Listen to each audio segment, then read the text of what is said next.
New Amsterdam, the 7th of September, 1654.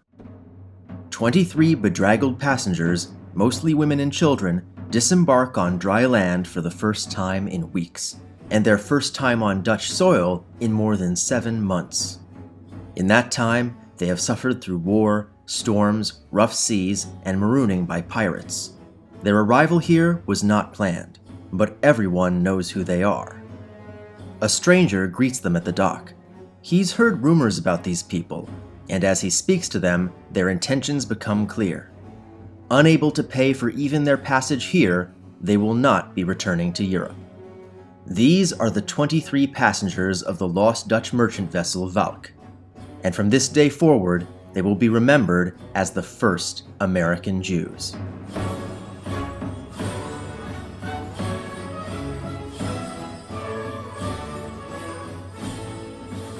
But were they? Because the early history of Jews in North America is maddeningly imprecise, and calling anyone the first American Jews will necessarily invite disagreement. To start with, these were not the first people of Jewish birth to reach the New World. Among the crew members of Columbus's first voyage to what he thought was the East Indies was Luis de Torres, an Arabic translator who had chosen to abandon Judaism in accordance with the Alhambra decree.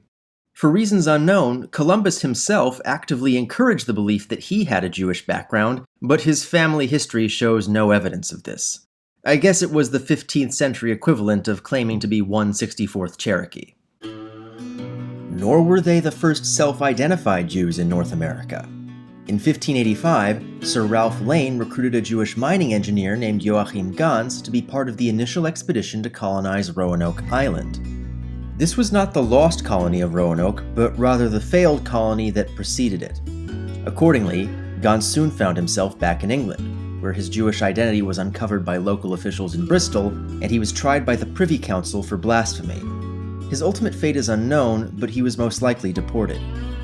No, as it turns out, the first Jewish community in North America began life as the first Jewish community in South America. In 1630, during the height of the 30 Years' War, the Dutch invaded and captured northern Brazil from Portugal, which at the time was itself controlled by Spain. 11 years later, a community of 700 Jews from Amsterdam was sent to establish the Karl Zur congregation in the capital Mauritsstad under the leadership of future anti-Spinozist and Sabbatean Isaac Abuab de Fonseca. However, local resistance against Dutch rule was unrelenting, and when the newly liberated Portuguese took back the region in 1654, a fleet of ships evacuated the Jewish community back to Amsterdam. That is except for one ship, the Valk, which was diverted by a storm to the Caribbean and captured by pirates, leaving her 23 passengers stranded in Cuba. There, they were discovered by Spanish authorities and deported to New Amsterdam on the French ship St. Catherine. Arriving there in September, the 23 refugees were welcomed by a fellow Jew, a Lithuanian-born butcher named Asser Levy who had arrived just 2 weeks earlier. They were not welcomed by the Dutch governor, Peter Stuyvesant. A Dutch Reformed fundamentalist and outspoken anti-Semite, Stuyvesant wrote to the Dutch West India Company demanding that the new Jewish arrivals be deported on both racial and religious grounds. Levy interceded against Stuyvesant to let the 23 Jews remain by their rights as Dutch citizens, but ultimately that decision would be up to the Dutch West India Company back in Amsterdam. At the same time, the Second Northern War had broken out, leading Stuyvesant to conscript all adult men into the colonial militia in order to invade neighboring New Sweden, except for the Jews, whom Stuyvesant instead required to pay a special tax. Levy also lobbied against this imposition. As it turned out, the Dutch West India Company, which employed Jewish workers and by this time had even acquired some Jewish board members, wrote back to Stuyvesant saying that they understood his concerns, but after considering the matter had ruled quite confidently that he should go f*** himself. When New Netherland fell to the English in 1664, the new rulers didn't just maintain the personal liberties Jews had enjoyed as Dutch citizens. In 1672, the King's Council ruled that they were now English citizens. And over the next several decades, various court rulings established a path to citizenship for new Jewish immigrants to the renamed colony of New York. For reference, Jews weren't eligible for citizenship in England. But even if New York's Jews were citizens on paper, they faced constant discrimination from local authorities, who attempted to blackball them from opening businesses or even building a dedicated synagogue well into the 18th century. And yes, a synagogue. Even a century on, only 300 Jews lived in New York, by which time they were no longer the only or even the largest Jewish community in British America.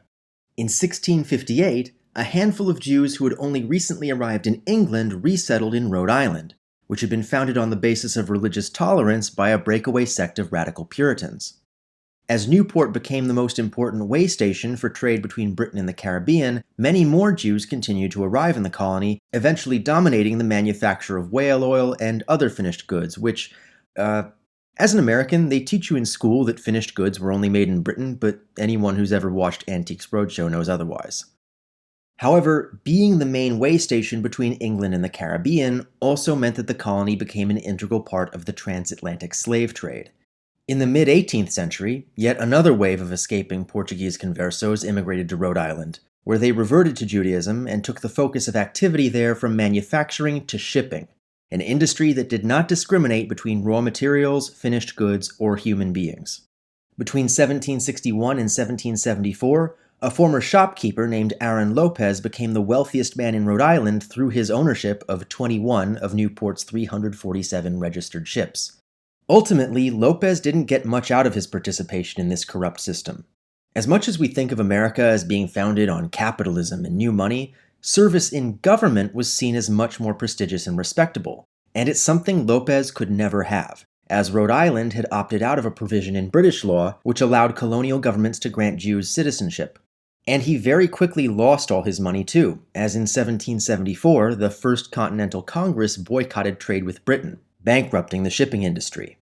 Before that could happen, Lopez donated a significant amount of money to cantor Isaac Turo and architect Peter Harrison to rebuild the local synagogue of Yeshuat Yisrael, better known as the Turo Synagogue, which has since become famous as the oldest standing synagogue in America. But even by that time, Rhode Island's Jews probably numbered fewer than 100. By far the largest Jewish community in the 13 colonies was that of Charleston, South Carolina.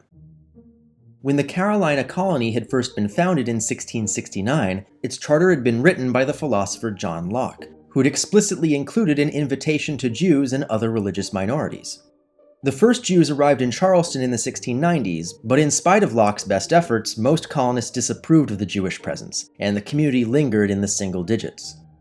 In the 1730s, it was the new colony of Georgia which attracted far more Jewish immigrants, mainly textile workers from London. But when a Spanish invasion from neighboring Florida raised fears of the Inquisition, which I'll note was still going on, most opted to relocate to Charleston, making it the largest Jewish community on the continent by far.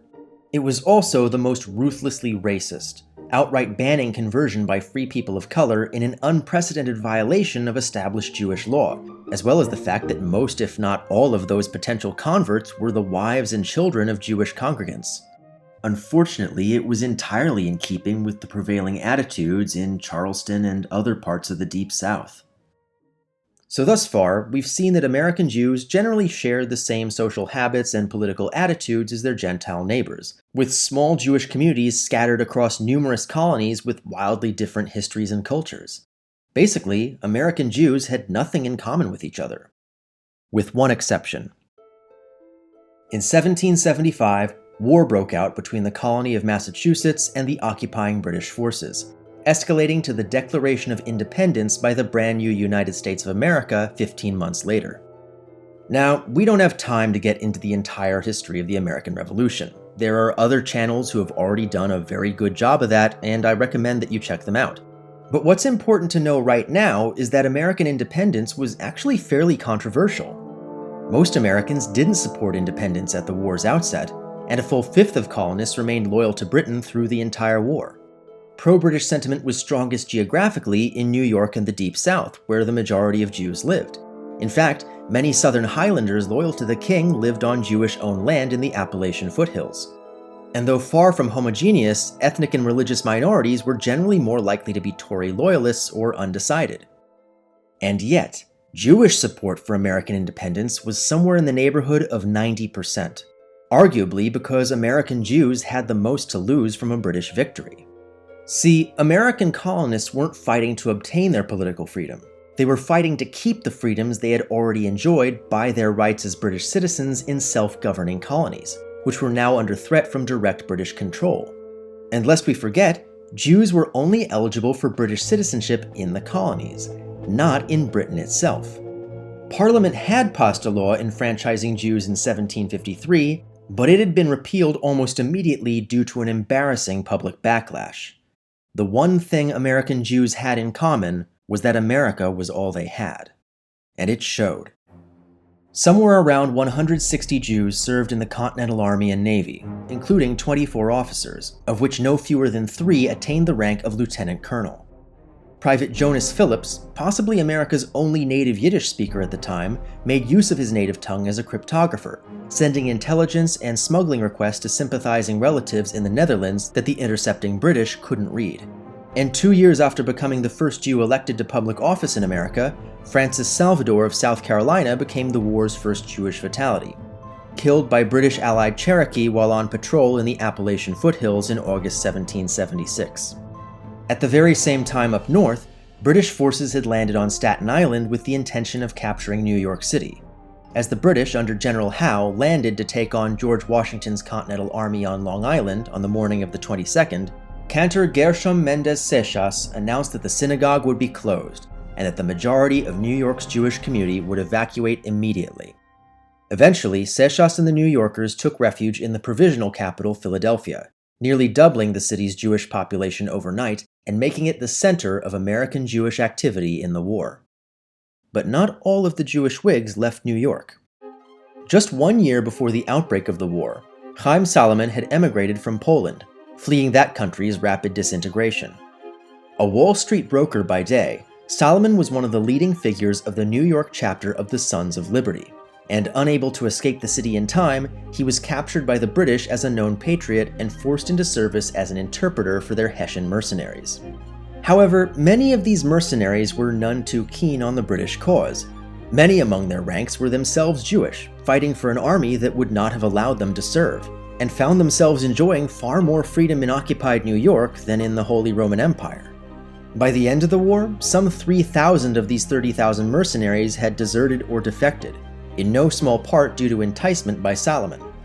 When the British figured out what he was doing, he was sentenced to death for espionage and imprisoned in wretched conditions on one of the infamous prison ships of New York Harbor.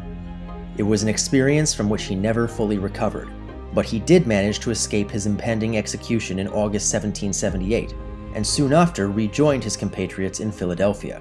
And it was there that he would make his most lasting contribution to America as we know it today.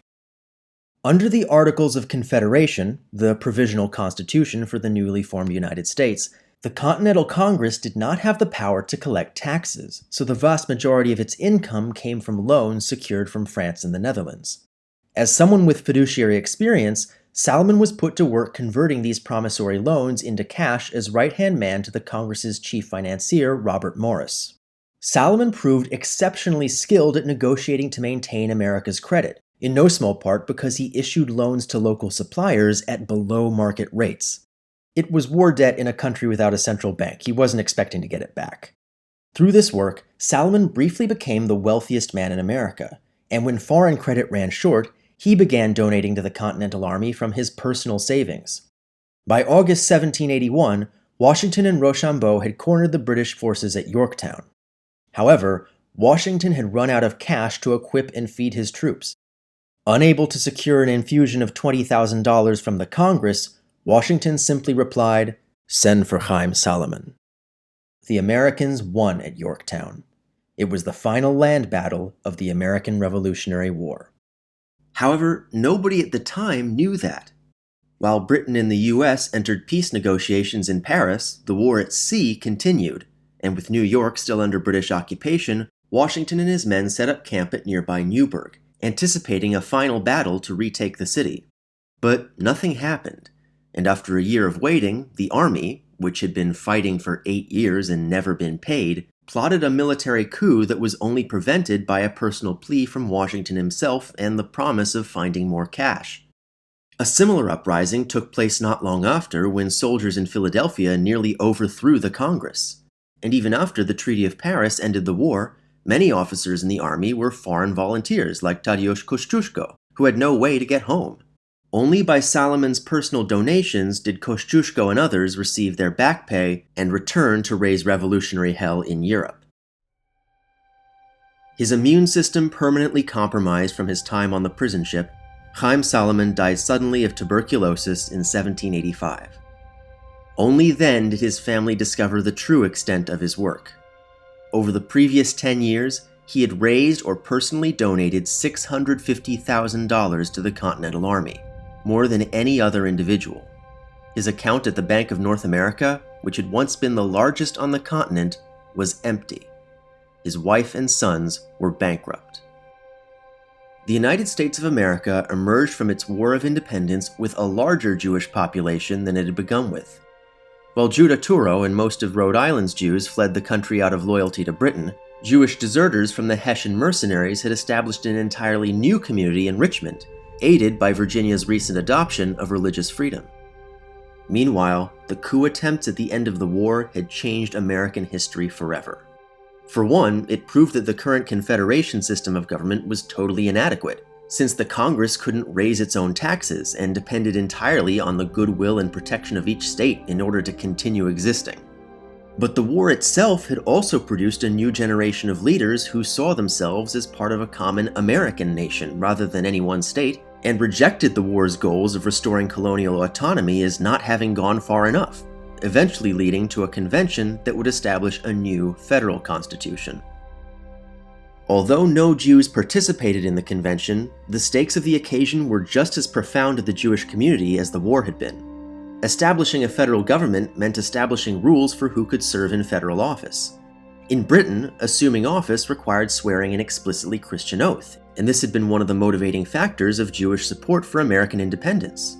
But many U.S. states also still required a Christian oath, and the application of such oaths at the federal level was very much an open question.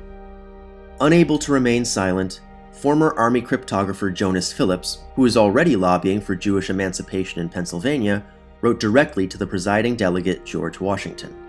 It is well known among all the citizens of the 13 United States that the Jews have been true and faithful Whigs, and during the late contest with England, they have been foremost in aiding and assisting the states with their lives and fortunes. They have supported the cause, have bravely fought, and bled for liberty which they cannot enjoy. Therefore, if the honorable convention shall in their wisdom think fit and alter the said oath, and leave out the words to viz., and I do acknowledge the scriptures of the New Testament to be given by divine inspiration, then the Israelites will think themselves happy to live under a government where all religious societies are on an equal footing. I solicit this favor for myself, my children, and posterity, and for the benefit of all the Israelites through the 13 United States of America. 10 days later, the convention issued its final draft for the proposed constitution for ratification by the states. Included in its text was Article 6, Clause 3. The senators and representatives before mentioned, and the members of the several state legislatures and all executive and judicial officers, both of the United States and of the several states, shall be bound by oath of affirmation to support this Constitution. But no religious test shall ever be required as a qualification to any office or public trust under the United States. Did Jonas Phillips's letter make the difference? Honestly, probably not. Jews were still less than 1/20th of 1% of the US population, and the community was never so much as mentioned in the convention proceedings.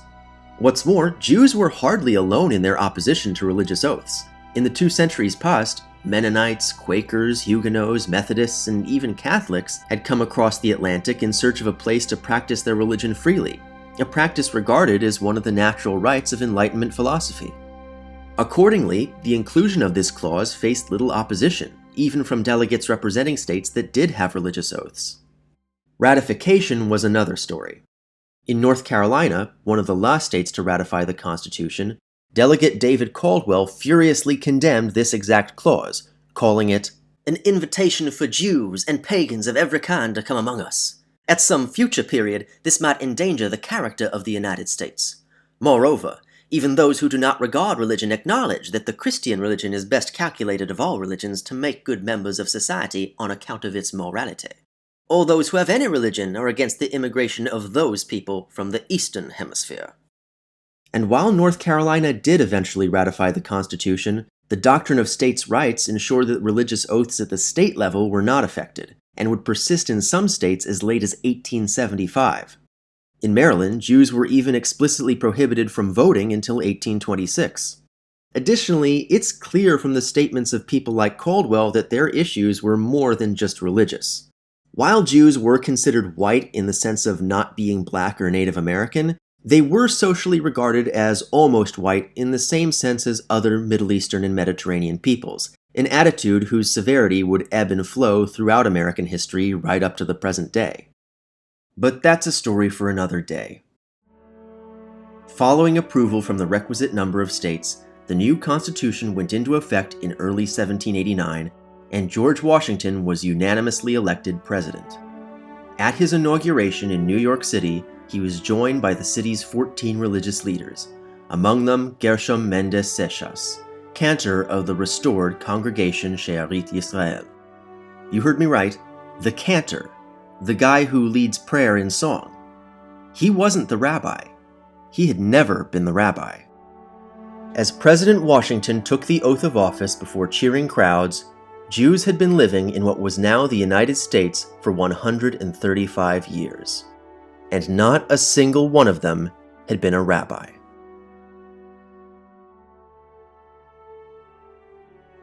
Special thanks to my patrons, including Jeremy Biskin, Boris Cherny, Jay Fleischman, Osher Gordon, Bob Huddy, Raphael Kellerman, Eric Liederman, and Sergei Gerasimov.